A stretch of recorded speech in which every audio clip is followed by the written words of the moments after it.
మనిషి జీవితం మారలేదు అంటే నీకు రోమాపత్రిక సరిగా అర్థం కాలేదనే అర్థం. రోమాపత్రికను అర్థం చేసుకునేదానికి చాలా జాగ్రత్తగా మనం అర్థం చేసుకుంటూ వెళ్ళాలి.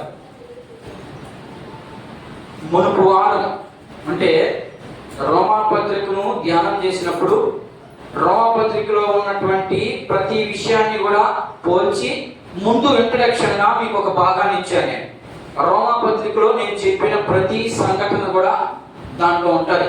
దాన్ని ఒక చిన్న భాగంగా చేసి మనం అర్థం చేసుకునేదానికి అనే విషయాన్ని ముందుగా తెలియజేయడం జరిగింది. అయితే ఈరోజు రెండో విషయం అంటే తొలి పలుకుల్లోకి రోమాపత్రికలోకి ఎంట్రన్స్ అవుతా ఉన్నాం, అంటే లోపలికి వెళ్తా ఉన్నాం. కాబట్టి చాలా జాగ్రత్తగా ఇక్కడ నేను ఆల్రెడీ రాశాను.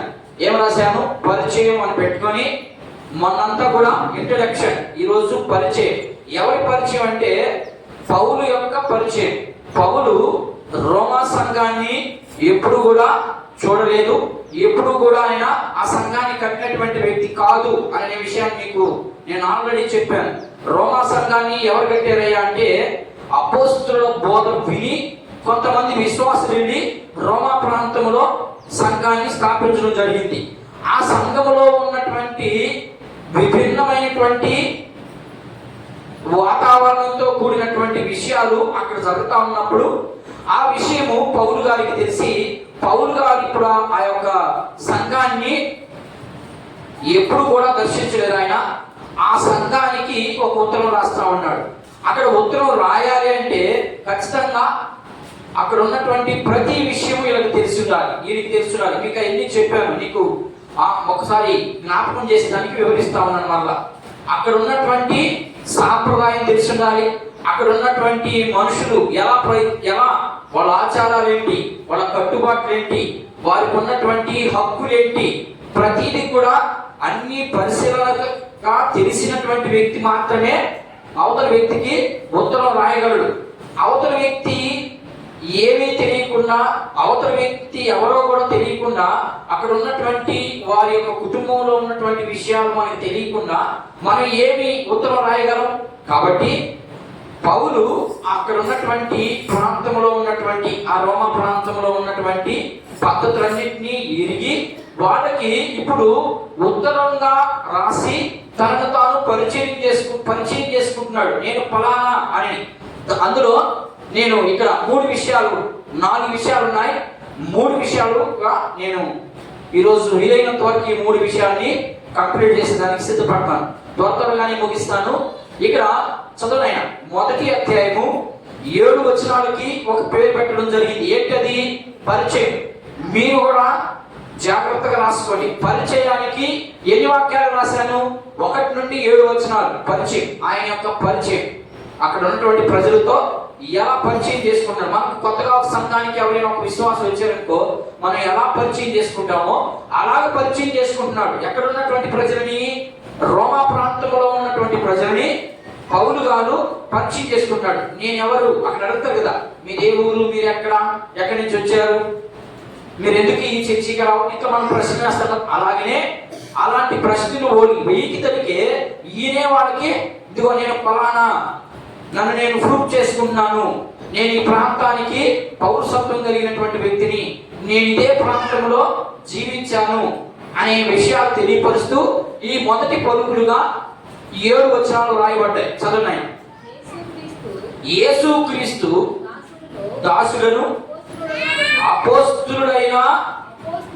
అపోస్తలుడుగా ఉండుటకు పిలువబడిన వాడును, దేవుని సువార్త నిమిత్తము ప్రత్యేకించబడినవాడునైన పౌలు రోమాలో ఉన్న దేవుని ప్రియులందరికీ అనగా పరిశుద్ధులుగా ఉండుటకు పిలువబడిన వారందరికీ శుభమని చెప్పి వ్రాయినది మన తండ్రి అయిన దేవుని నుండి ప్రభు అయిన యేసుక్రీస్తు నుండి కృపా సమాధానము మీకు కలుగును గాక. దేవుడు తన కుమారులను మన ప్రభు అయిన యేసుక్రీస్తు విషయమై ఆ సువార్త పరిశుద్ధ లేఖనములందు తన ప్రవక్తల ద్వారా ముందు వాగ్దానము చేసెను. యేసుక్రీస్తు శరీరమును బట్టి దావీదు సంతానముగా మృతులలో నుండి పునరుద్ధానుడైన పరిశుద్ధమైన ఆత్మను బట్టి దేవుని మూలంగాను ప్రభావముతోను నిరూపింపబడిన ఈ నామము నిమిత్తము సమస్త జనులు విశ్వాసమునకు విధేయులగునట్లు ఈయన ద్వారా మేము కృపను అపొస్తలత్వము పొందితిమి. మీరు వారిలో ఉన్నవారై యేసుక్రీస్తు వారుగా ఉండుటకు పిలువబడి ఉన్నారు. చూడండి ఎలా పరిచయం చేస్తాడు. అక్కడ ఉన్నటువంటి విశ్వాసుల్ని పరిశుద్ధులుగా పిలుస్తా ఉన్నాడు. అందులో 3 భాగాలుగా నేను దీన్ని వివరించడం జరిగింది. అక్కడ ఉన్నటువంటి పుస్తకంలో ఉన్నటువంటి విషయాలే ఇక్కడ ఉన్నాయి. ఒకటి, యేసుక్రీస్తు దాసులు, అది మొదటి లైన్లో కనపడుతుంది. రెండవదిగా, నేను అపోస్తలుడుగా పిలువబడిన వారిని. ఆ అపోస్తలుడుగా పిలువబడాలంటే ఇక్కడ ఇవి బ్రాకెట్లో పెట్టుకోండి. కొన్ని అర్హతలు ఉండాలి. అపోస్తలు అందరూ అపోస్తలు అవరు కాబట్టి కొన్ని అర్హతలు కావాలి. ఏంటో అర్హతలు అనేది మనం లోపలికి వెళ్ళేటప్పుడు చూపిస్తాను నేను. మూడవది, దేవుని సువార్తకి ప్రత్యేకించబడిన వాడిని, నేను ప్రత్యేకంగా వచ్చినటువంటి వ్యక్తిని అని 3 విషయాలు చూపిస్తా ఉన్నాడు వాళ్ళకి. ఏంటో 3 విషయాల్లో మొదటిగా ఇక్కడ 3 విషయాలు కనబడుతున్నాయి. మీకు ఎవరికైనా కనబడుతున్నాయి? ఇక్కడ 3 విషయాలు ఉన్నాయి. ఈ లైన్లో ఉన్నాయా? నేను 3 విషయాలు కనబడుతున్నాయి. ఏమేమి కనబడుతున్నాయి అక్కడ? యేసు, ఇక్కడ నేను రాశాను చూడండి కింద. యేసు అంటే అర్థం రక్షకుడు. దీనికి ఒక ఉదాహరణ చెప్పండి. రక్షకుడు అంటే ఉదాహరణకు ఒక మాట చెప్పండి. ఎలా? అందరూ రక్షకుడేనా? ఈ భూమి మీద ఉన్నటువంటి ప్రతి ఒక్కరు కూడా రక్షకుడేనా? ప్రతి ఒక్కరు సహాయం చేస్తారు, ప్రతి ఒక్కరు మంచి చేస్తారు. మంచి చేసిన ప్రతి వారిని మనం ఏమనుకుంటాము? ఏమ్మా,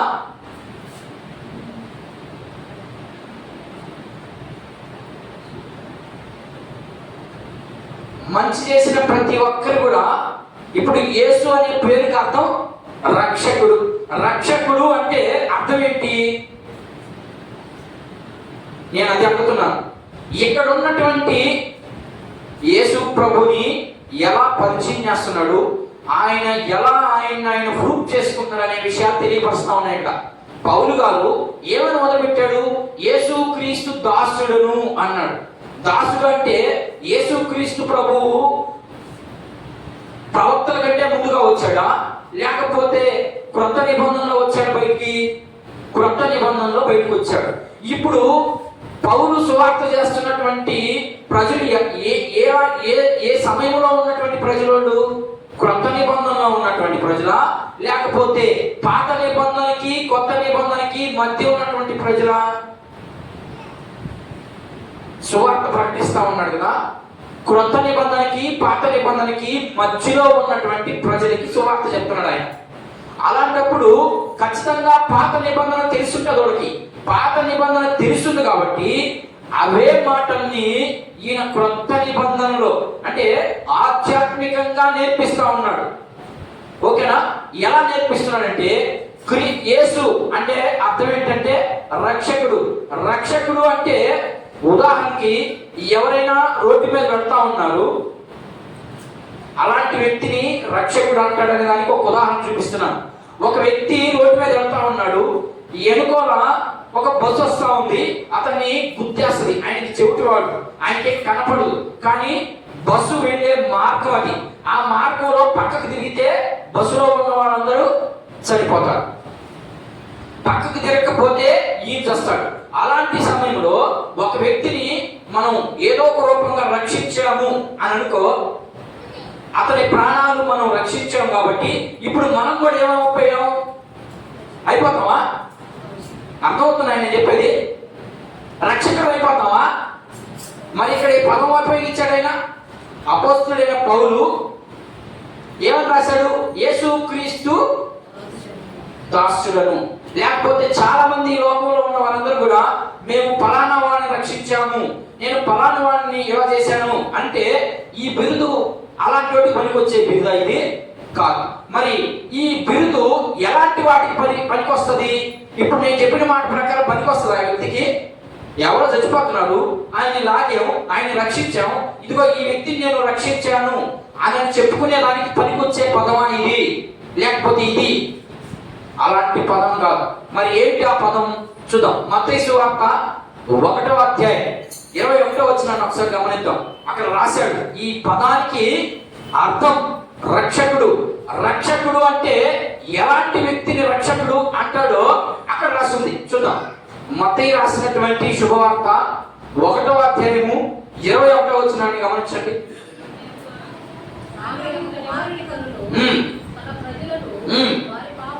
అది లెక్క ఏంటంట? తన ప్రజలను వారి పాపముల నుండి ఆయనే రక్షించడు కనుక ఆయనకు ఏమని పేరు పెట్టాలా? యేసు అని పేరు పెట్టాలా? అర్థం దొరికిందా? మొదటి దానికి అర్థం దొరికింది. యేసు అనే పదానికి అర్థం ఏంటి అంటే రక్షకుడు. ఎలాంటి పరిస్థితుల్లో రక్షించాడు ఆయన? పాపముల నుండి, ఏదో అప్పుల్లో నుండి, ఏమో ఈయన ఆస్తంతా అమ్మేసి ఆ వ్యక్తికి కట్టించి విడిపించడం అది రక్షణకి సంబంధించినటువంటి పదం కాదు. లేకపోతే ఎవరైనా భోజనం లేకుండా అల్లాడిపోతా ఉన్నాడు, అలాంటి వ్యక్తికి ఈయన జోబిలో ఉన్నటువంటి డబ్బులంతా ఖర్చు పెట్టి అలాంటి వ్యక్తిని పోషిస్తే రక్షకుడు అవడు. ఏమవుతాడు? సహాయకుడు అవుతాడు. జాగ్రత్తగా వినాలి ఆయన. అలాంటి వ్యక్తిని సహాయం చేశాడు అనే పదం ఉపయోగించాలి కానీ రక్షకుడు అనే పదాన్ని ఉపయోగించకూడదు. రక్షకుడు అంటే శాశ్వతము, మరణించకుండా. ఈరోజు భోజనం లేదు, చనిపోతామా? చనిపోం. కానీ పాపముతో ఉన్నటువంటి వ్యక్తి నిత్య నరకానికి వెళతాడని యేసు రక్షకుడుగా ఈ భూమి మీదకి వచ్చాడు. అందుకని మనం ఇలా పాటలు పాడుకున్నాం. ఏంటికంటే వచ్చింది ఆయన? తన ప్రజలను వారి పాపముల నుండి విడిపించడానికి మాత్రమే ఆయన యేసుగా పుట్టాడు. యేసుగా పుట్టి దాని అర్థం ఏంటి అంటే రక్షకుడు. మొదటి విషయానికి ఆన్సర్ దొరికింది అనుకుంటాను నేను. దొరికిందమ్మా? దొరికింది. రెండవ పదం ఏముంది ఇక్కడ? క్రీస్తు. క్రీస్తు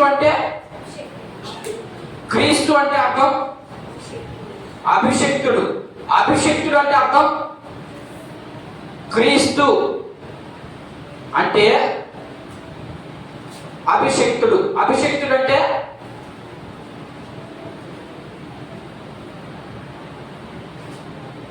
అభిషక్తుడు. అభిషక్తుడికి రెండింటికి దానికి అర్థం అభిషక్తుడు. దీన్ని గ్రీక్ లో మాట్లాడండి. గ్రీక్ లో ఏముంది?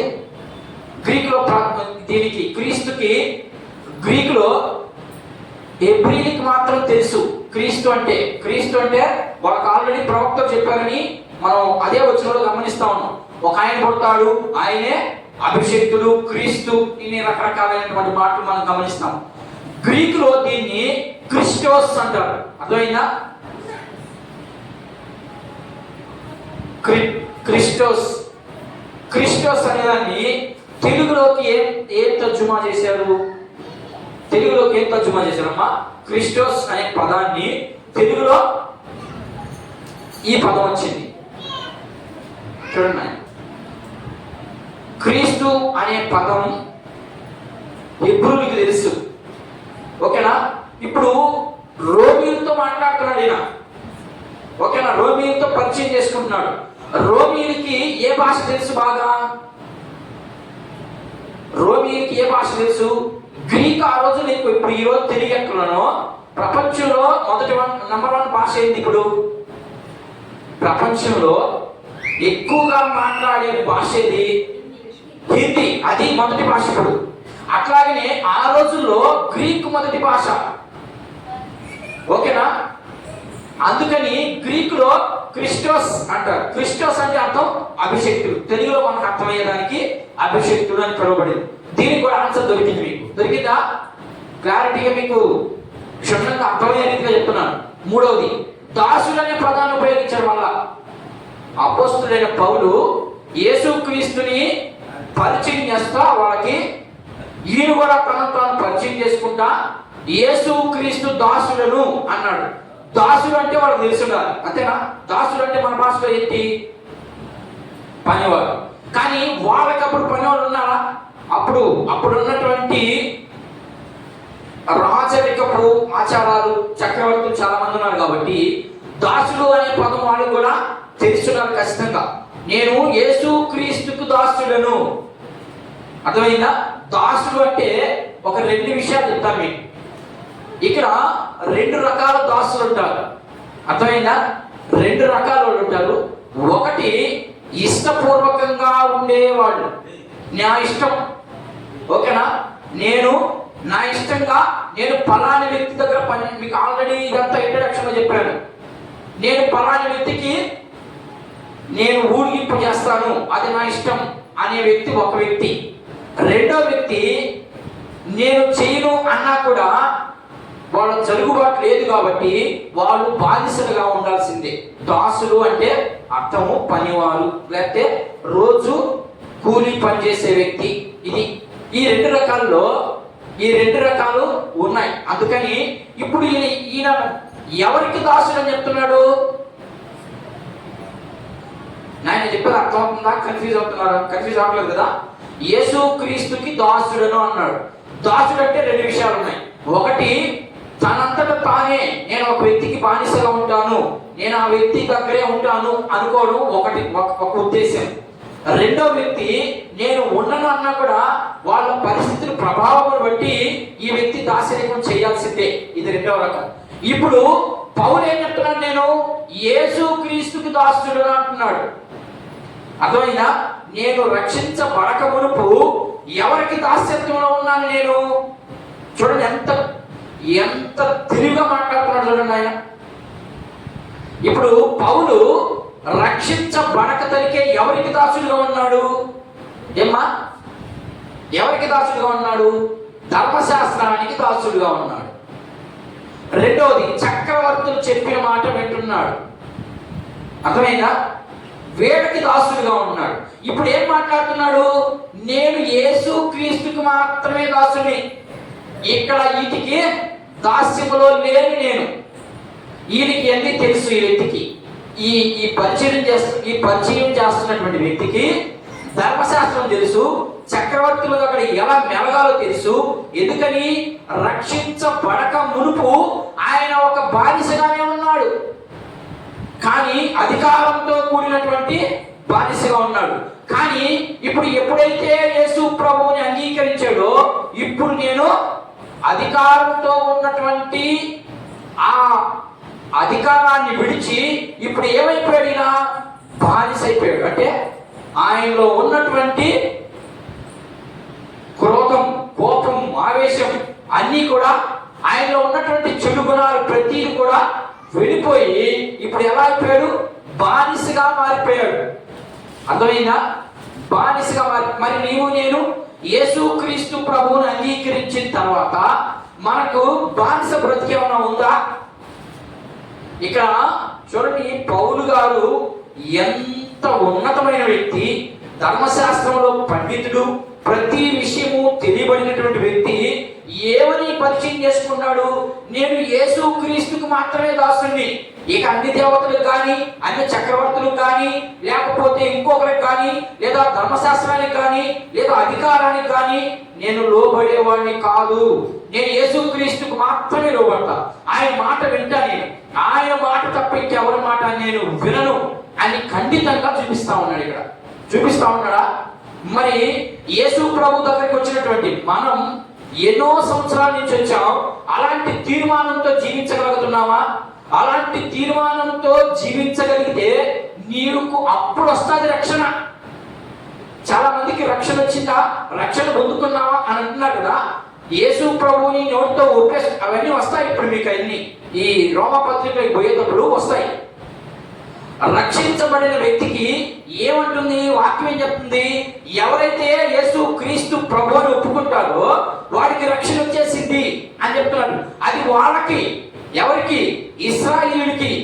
రోమపత్రిక 9వ అధ్యాయం 10వ అధ్యాయం 11వ అధ్యాయం సంఘానికి సంబంధించిన మాటలు కాదు ఇవి. అవి ఇశ్రాయేలుకి సంబంధించినటువంటి మాటలు.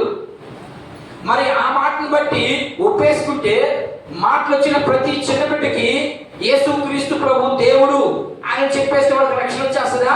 దాని అర్థం అది కాదు. దాని అర్థం ఏంటంటే నీవు నిజంగా పౌలు ఎలా మార్పు చెందాడు. పౌలు ఎలా ఉన్నాడు? మునుపు హింసకుడును, దోషకుడును, హానికరుడైన, కానీ నేను ఎప్పుడైతే క్రీస్తుని నమ్ముకున్నానో, నేను ఎప్పుడైతే క్రీస్తు ప్రభువుని ఆశ్రయించానో, ఏమైపోయింది? నాలో ఉన్నటువంటిది అదంతా వెళ్ళిపోయింది బయటికి. ఎందుకని? నాలో ఉన్నటువంటి ఆ ద్వేషపు ఆత్మ వెళ్ళిపోయింది. ఇప్పుడు ఎవరి ఆత్మ వచ్చింది నాకి?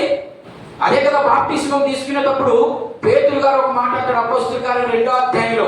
ఏమంటారంటే, మీరు యేసుక్రీస్తు నామములో బాప్టిస్మం పొందిన వెంటనే పరిశుద్ధాత్మ అనే వరాన్ని పొందుకుంటారు అన్నాడు.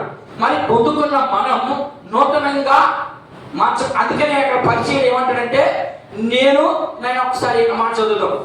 పరిచయంలోనే పరిశుద్ధులకు 3వ లైన్ చూడైనా, 3వ లైన్ చూడు, 4వ లైన్ చూడైనా, రోమాపత్రిక 1వ అధ్యాయము 3వ లైన్లో పౌలు రోమాలో ఉన్న దేవుని ప్రియులందరికీ అనగా పరిశుద్ధులుగా ఉండుటకు పిలువబడిన వాళ్ళందరికీ, మరి చూడండి మనకు అర్థమయ్యేదానికి ఆ మాట చదివించాను. మనం ఎలా ఉండాలంట? పరిశుద్ధులుగా ఉండాలి. పరిశుద్ధులు అంటే అర్థం ఏంటి? తెల్లబట్టేసుకుంటే పరిశుద్ధులు అయిపోతారా?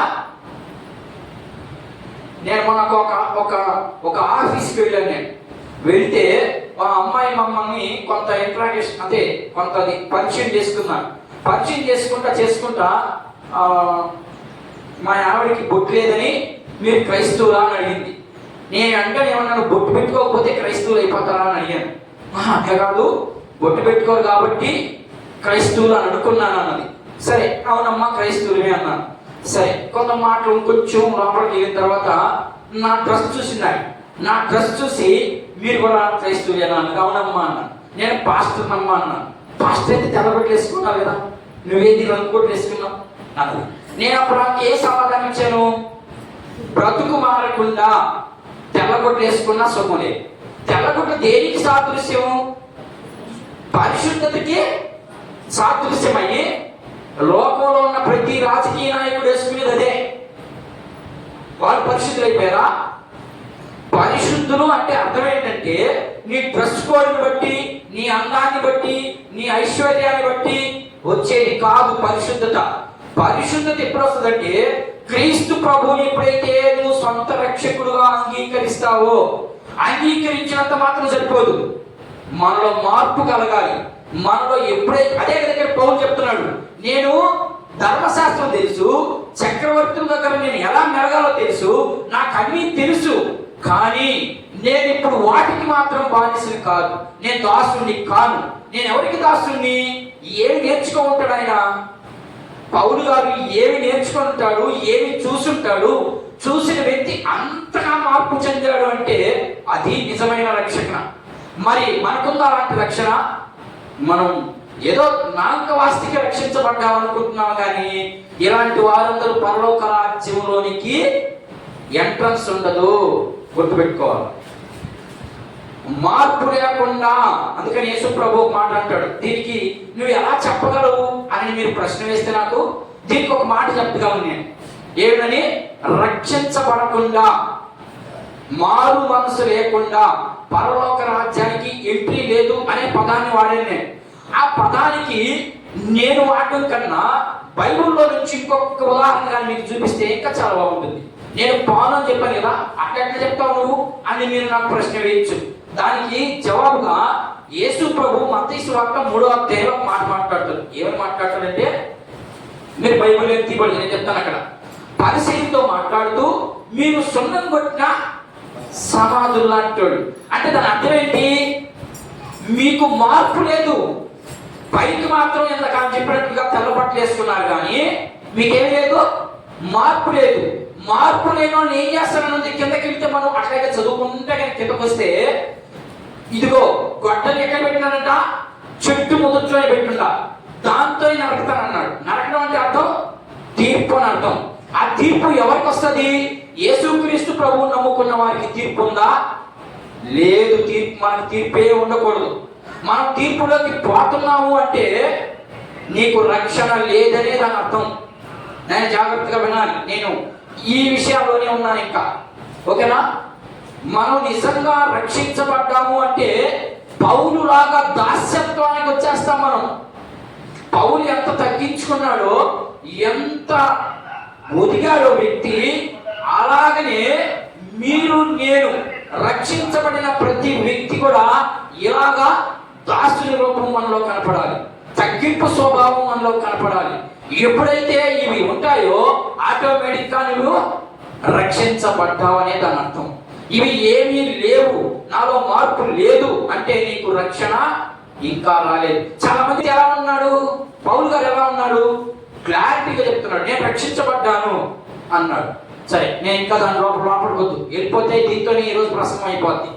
దీని అంతా ఏమంటారంటే చిట్టిపుట్టి కథలు, కల్పనా కథలు అంటున్నారు కదా, అలాంటి వాటికి వెళ్ళిపోతాను నేను ఆ గుంపులోకి రాదలుసుకోవాలా. అర్థమైందా? మొదటి విషయంలో 3 విషయాలు చూపించాను. ఏంటి? యేసు క్రీస్తు దాసులను. యేసు అంటే అర్థం చెప్పాను, క్రీస్తు అంటే అర్థం చెప్పాను, దాసుడు అంటే కూడా అర్థం చెప్పాను. దాంట్లో నుంచి మనం ఏమి నేర్చుకున్నాం అంటే, యేసు ప్రభు దగ్గరికి వచ్చిన మనం దాస్యంగా యేసు ప్రభు మాటలకు లోబడే తత్వం ఉందా, యేసు ప్రభు ఏం చెప్పాడు ఆ రీతిగా జీవించగలుగుతున్నామా అనే విషయాన్ని నేర్చుకోవాలి. ఇది మొదటి విషయం. ఇక రెండవ విషయానికి వచ్చాను నేను. దీనికి ఏదన్నా ఒక రెఫరెన్స్ చూపించాలి అంటే దాసుడు అనే పదాన్ని మీకు నిర్గమాకాండము ఒక మాట చూపించి నేను ముందుకెళ్తాను. దాసుడు ఎలా ఉంటాడు అనే విషయాన్ని ఒక్క మాట నేను ఆల్రెడీ మీకు చదివి వినిపించాను, మరలా ఒక్కొక్కసారి చూపిస్తాను. నిర్గమాకాండము 21వ అధ్యాయం చూడండి, 1 నుంచి 5 వచ్చిన చదవండి. ఇప్పటికే అరగంట అయింది. చదవండి. నీవు వారికి చెప్పవలసినటువంటి న్యాయ విధులు ఏమనగా, నీవు హెబ్రీయుడైన దాసుడుగా ఉండేలా వాడు 6 సంవత్సరాలు దాసుడై ఉండి 7వ సంవత్సరము చాలు. మీకు ఏమర్థమైంది? దాసుడు, హెబ్రీ దాసుడు. నేను ఇందాక చెప్పాను, హెబ్రీ దాసుడు 2 రకాలు ఉంటాడు. ఒకడు ఇష్టపూర్వకంగా ఉంటాడు, ఒకడు ఖచ్చితంగా బానిస. వాళ్ళకి హక్కులు ఉండవు.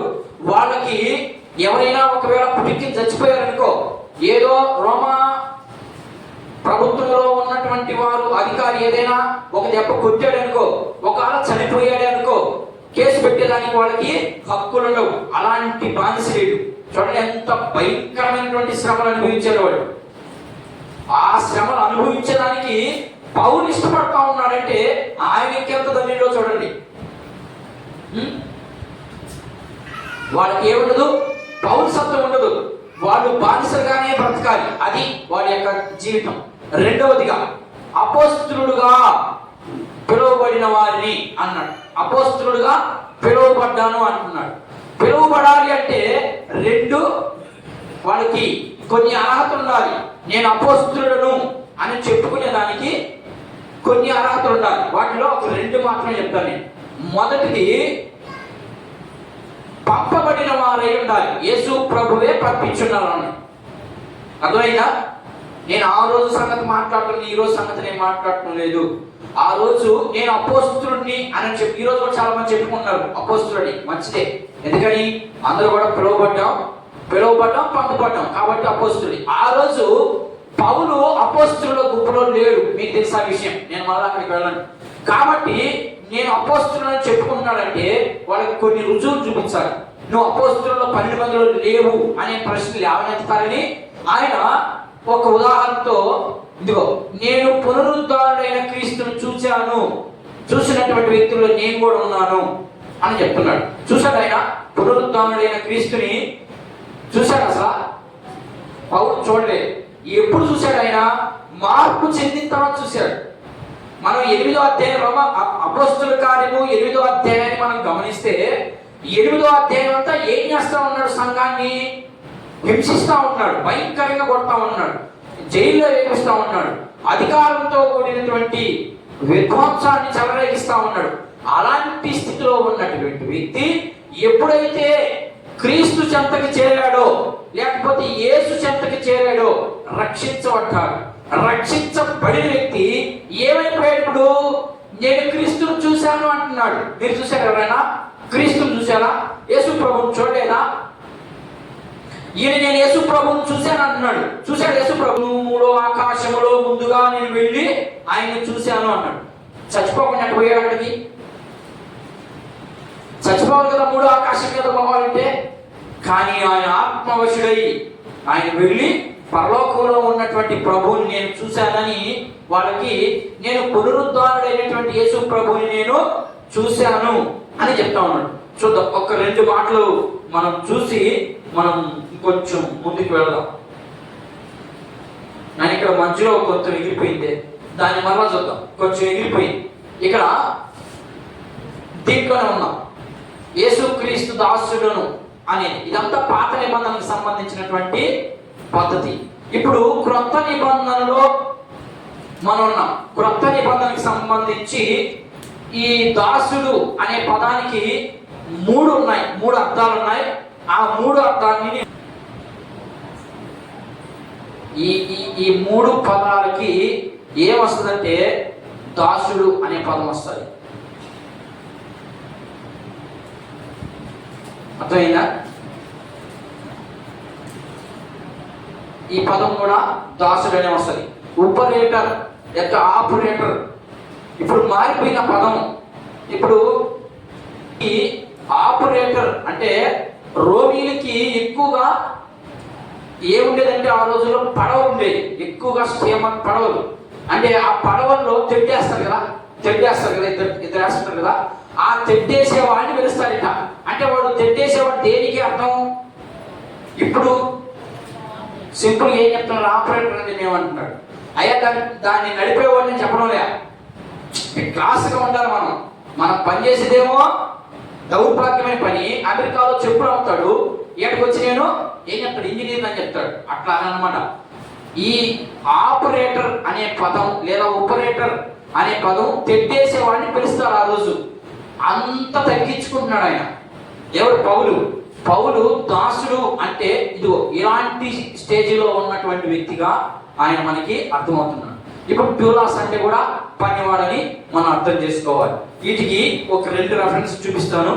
2 రెఫరెన్స్ చూపించి నేను ముందుకు వెళ్తాను. నేను 1 కొరింథీయులకు రాసినటువంటి పత్రిక 3వ అధ్యాయం 5వ వచనం చూడండి.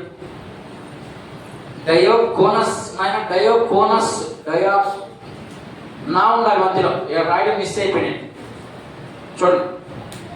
చూడండి, నేను ముగిస్తా త్వరగా. 1 పత్రిక కొరింథీయులకు రాసినటువంటి 1 పత్రిక 3వ అధ్యాయం 5వ వచనం.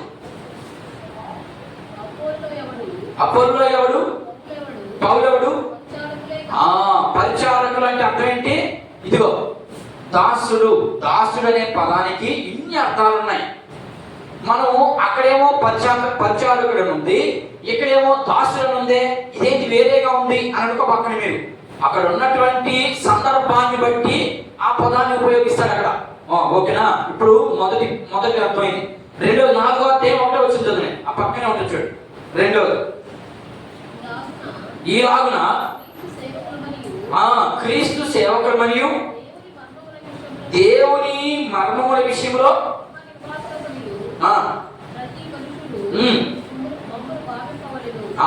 ఏం చేయాలంట?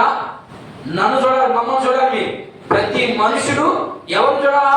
క్రీస్తు సేవకుడు ఎలా ఉన్నాడు, ఆ సేవకుల్లో బైబుల్కి సంబంధించినటువంటి క్వాలిటీస్ ఏమైనా ఉన్నాయా, లేకపోతే బైబుల్కి వ్యతిరేకంగా ఉన్నాయా?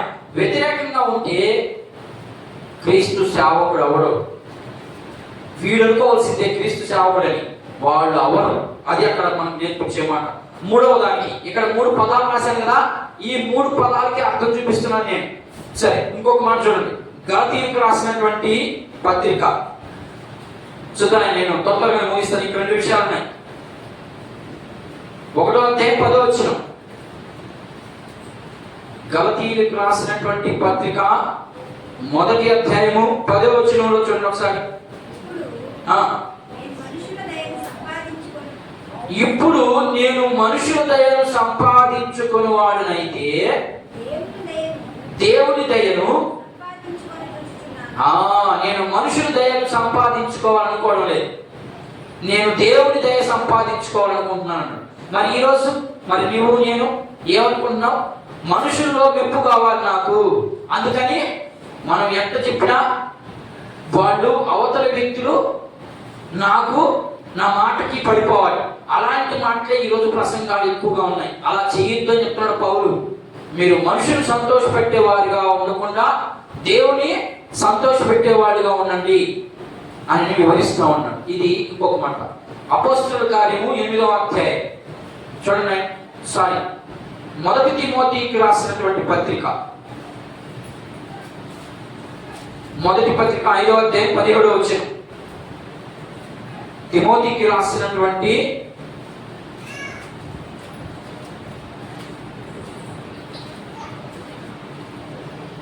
మొదటి పత్రిక 5వ అధ్యాయం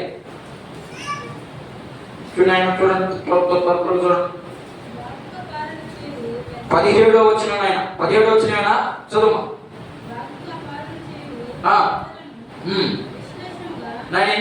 ఎన్నో అధ్యాయం.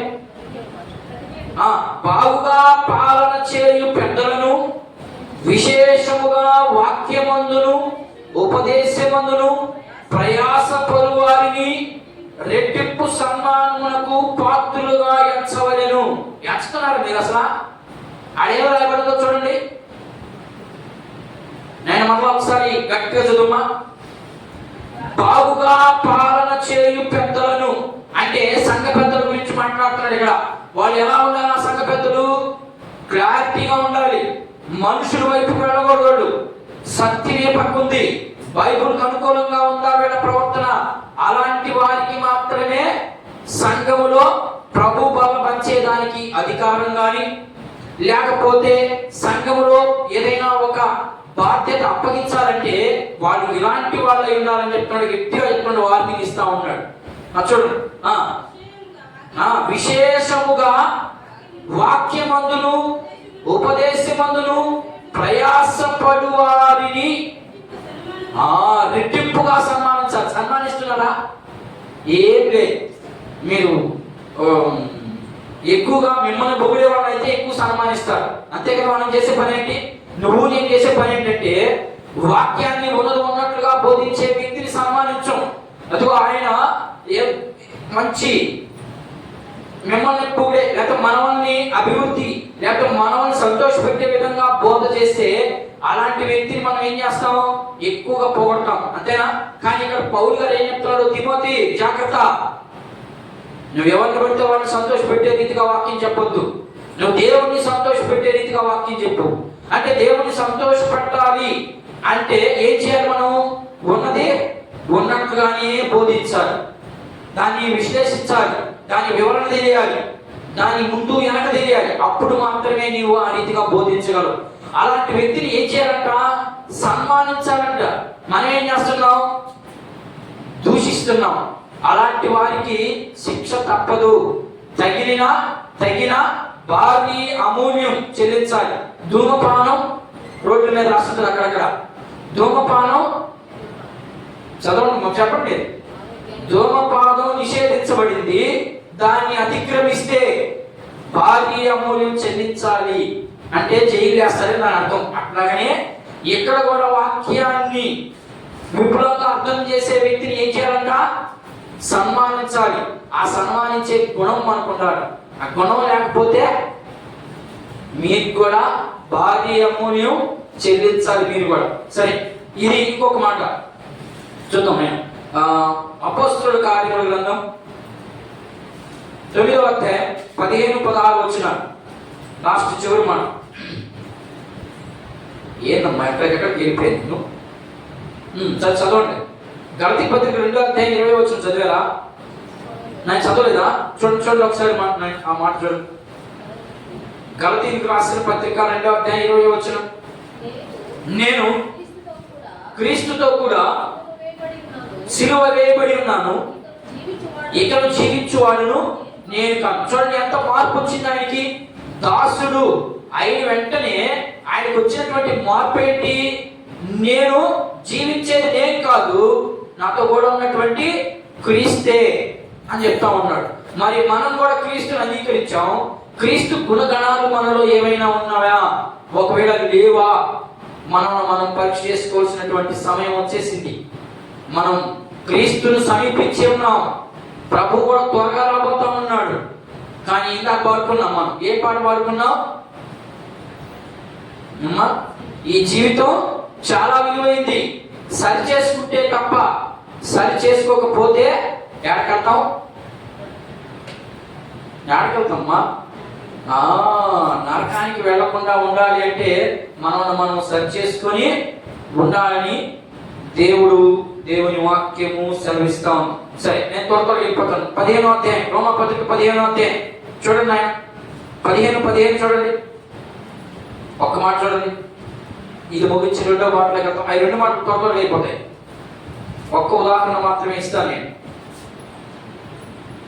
అపోస్తలుడుగా ఉండుటకు పిలువబడిన వాడు అన్నాడు కదా, దానికి ఒక్క ఉదాహరణ ఇస్తాను. చదవండి, రోమపత్రిక 15:5. 15:15 అయినను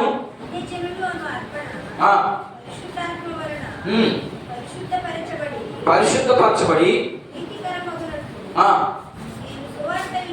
నేను సువార్త విషయమై యాజక ధర్మమును జరిగించుచు దేవుని చేత అనుగ్రహింపబడిన కృపను బట్టి అన్య జనుల నిమిత్తము యేసుక్రీస్తు పరిచారకుడనైతిని. ఏం చెప్తామంటే ఇక్కడ చాలు, నేను యేసుక్రీస్తు దాసుడను అని అన్నాడు కదా, మళ్ళా ఇక్కడ పరిచారకుడు అనే పదం ఉపయోగించబడింది. దాసుడికి పరిచారకుడికి ఒకే అర్థం అర్థమైంది. అందుకని నేను 3 భాషల్లో రాశాను అక్కడ. ఆ 3 భాషల్లో ఏ పదం ఉపయోగించినా అది పని నిమిత్తమే, అంటే తగ్గింపు స్వభావానికి నిమిత్తమే ఆ పదాన్ని వాడబడింది. ఇది అక్కడ ఉన్నటువంటి 3 విషయాల్లో మనం నేర్చుకున్నటువంటి విషయాలు. రెండవదిగా అపోస్తలుడుగా ఉండబడినందుకు పిలువబడిన వాడును అంటే 2 విషయాలు ఉండాలి. ఆ 2 విషయాల్లో మొదటి విషయము పునరుద్ధారుడైనటువంటి యేసుక్రీస్తుని చూసి ఉండాలి. వాళ్ళకి కొన్ని అర్హతలు ఉన్నాయన్నాను కదా, ఆ అర్హతల్లో మొదటి అర్హత చూద్దాం. కొరింథీయులకు రాసినటువంటి మొదటి పత్రిక 9వ అధ్యాయం చూడండి. కొరింథీయులకు రాసినటువంటి మొదటి పత్రిక 9వ అధ్యాయం 1-7 వచనాలు చూడండి. త్వరగా చదువుకున్నాం, ముగించేద్దాం. నేను స్వతంత్రుడును చదువుమా.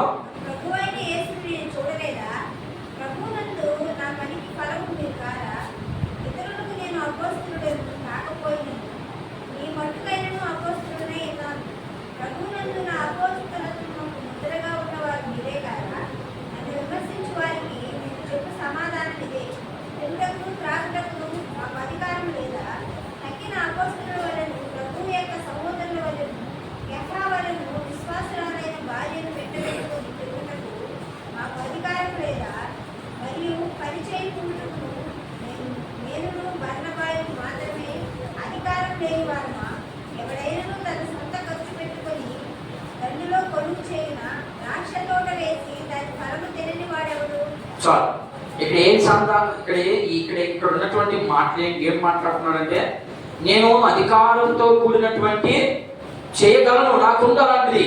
కానీ మీ మట్టుకైనా మీకు తెలుసు కదా నేను అపోస్తలుడనని. ఎందుకని?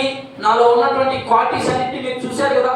కాబట్టి తక్కిన వారితో మనకు అవసరం లేదు, వీధి బయట మనకు అవసరం లేదు, సంఘంలోనైనా మీకు అంత మాత్రం నేను గుర్తున్నాను, ఆడకాడికి సంతోషం అని ఆయన ఒక మాట మాట్లాడుతూ ఉంటాడు.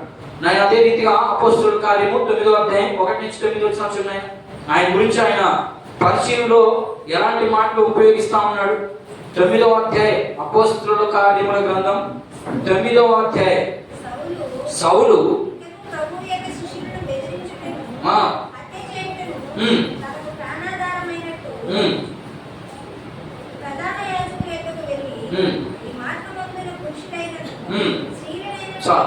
మీరు ఇంటికి చదువుకోండి, ఆల్రెడీ చెప్పుకున్న మాటలేవి.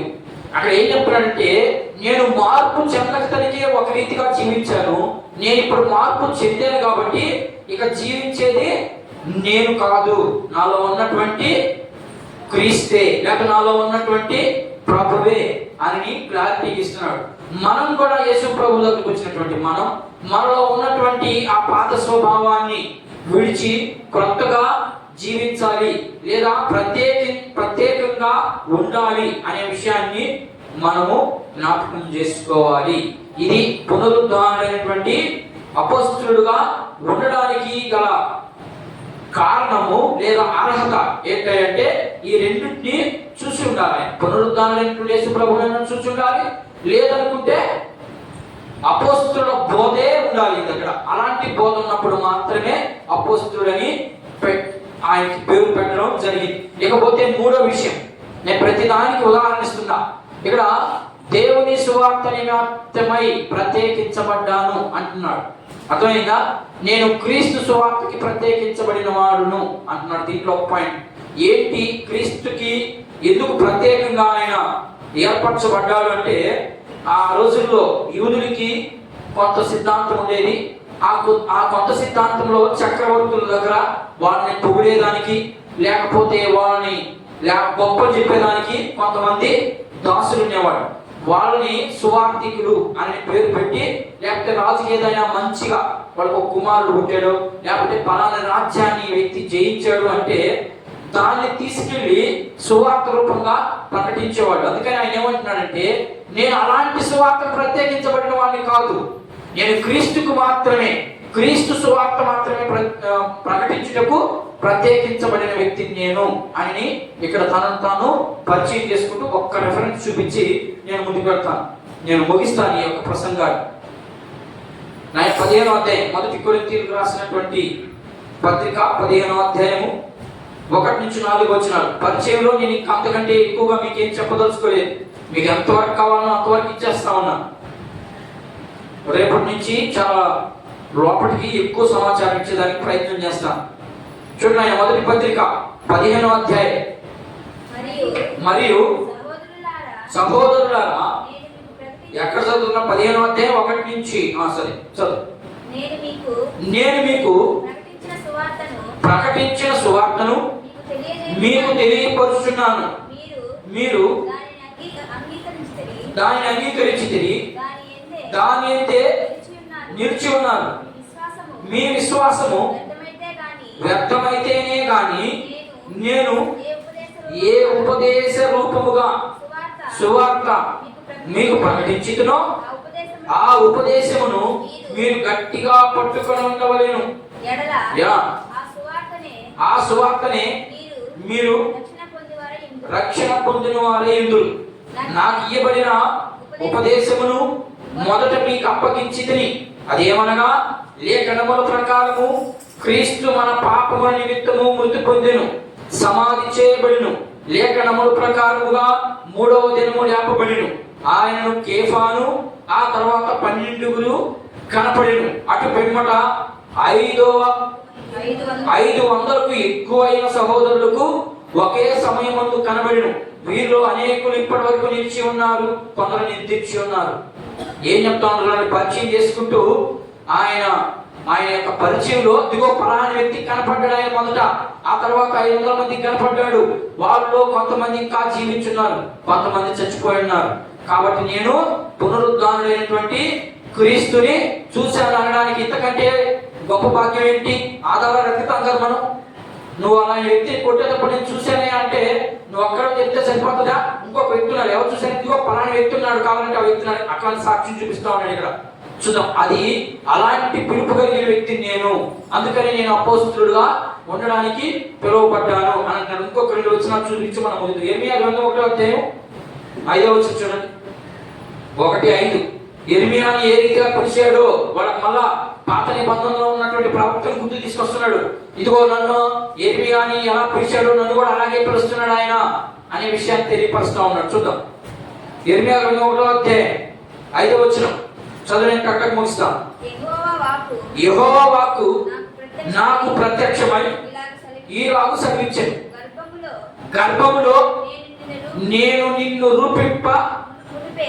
రూపింపబడక మునిపే నేను నిన్ను ప్రతిష్ఠించి జనములకు ప్రవక్తగా నియమించాను. ఆయన ఎలా నియమించాడో అలాగే నన్ను కూడా నియమించాడు అని ఒక ఉదాహరణ చూపించాడు. అదే మాటని గలతీయులకు రాసిన పత్రిక 1:15 చివరి మాట 1:15 మళ్ళా గలతీ సంఘంలో తెలుస్తాడు ఆ మాటని. అయినను తల్లి గర్భమునందు పడినది మొదలుకొని నన్ను ప్రత్యేకపరిచి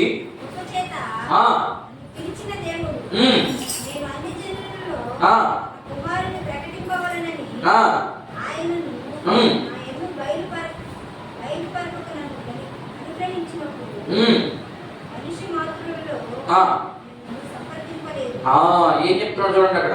నేను మళ్ళీ చదువు 15 వచ్చిన మాటలు చదువు. అయినను తల్లి గర్భమునందు పడినది మొదలుకొని నన్ను ప్రత్యేకించి అనే పదము ఇక్కడ ఇర్మియాతో మాట్లాడాడు. ఇర్మియాని ఏ రీతిగా పిలిచాడో ఇర్మియాని చూపిస్తూ ఇదిగో నన్ను కూడా ఈ రీతిగా పిలిచాడు. కావాలంటే మీరు నా యొక్క స్థితిగతులు అడగండి అని ఆయన వివరిస్తా ఉన్నాడు. అలాంటి వివరణ కలిగినటువంటి వ్యక్తి, మరి అలాంటి పిలుపు కలిగిన వ్యక్తి, నన్ను నేను అపోస్తులుడిగా నేను పిలువబడ్డాను, నేను సేవకుడుగా ఉండేదానికి పిలువబడ్డానని తనను తాను రుజువు చేసుకున్నాడు. ఇది 7 వచనాల్లో ఉన్నటువంటి వివరణ. మరి మనం కూడా పరిచయం చేసుకునే దానికి